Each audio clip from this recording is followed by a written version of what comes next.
Welcome back.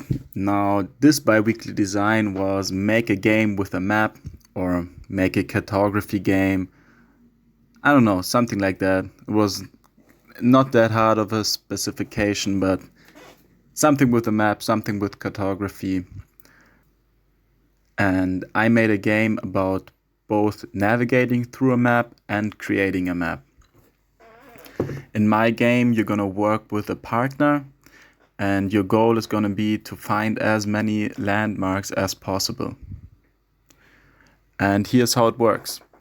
Now first, create a random map. It really doesn't matter here how the shape is. You could, I don't know, create your favorite shape out of your shape library, your most treasured shape, or do whatever, draw an octopus. Doesn't really matter. For me, I went for a sort of parallel,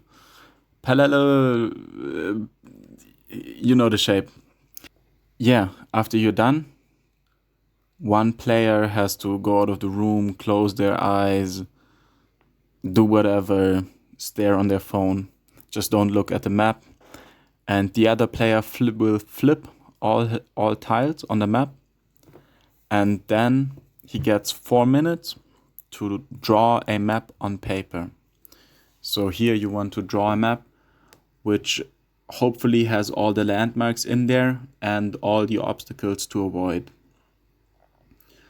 And after those 4 minutes are over, and hopefully you're gonna have a nice map, you can flip back all the tiles and tell the other player to come back in the room or get off their phone, or I don't know what else you're done. Now the other player has to use the map you created and try to find as many landmarks as possible on it. Now the way movement will work is you're gonna move on an empty tile, and if you think there's a landmark there, you have to declare it. So you're gonna have to say, all right, I'm 1000% sure on this one there's the church, and then you flip it, and if there's the church, you're gonna get a point. And if no church is there, you're gonna have to take the landmark on the left side and remove it. So if you guess wrong, you can't find the church anymore, even if you could guess correctly later on. So be really careful how you guess.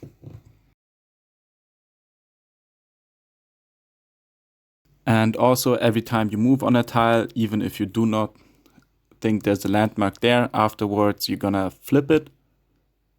And if you flip a rock tile, you lose the game immediately. So there's no more points to be gained, and all the points you had until now are gone forever. There's also a 3-player variant, or 4, or I mean you can play this with 10 people. At this point it's probably gonna become a little boring for the rest of them, but here's how you would do it with 3 players.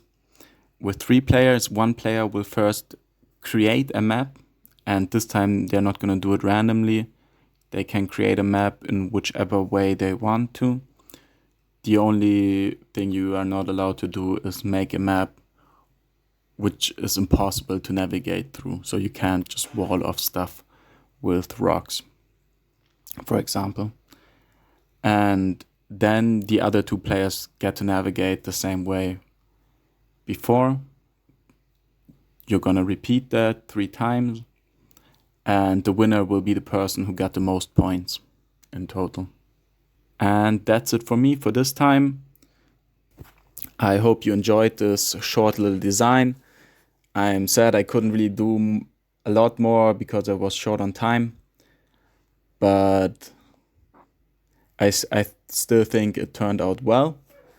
And check out Ivan's game and check out the podcast afterwards where we talk about the design we did and how we came to it and what we like, what we dislike, and us just generally blowing each other off and hyping ourselves up.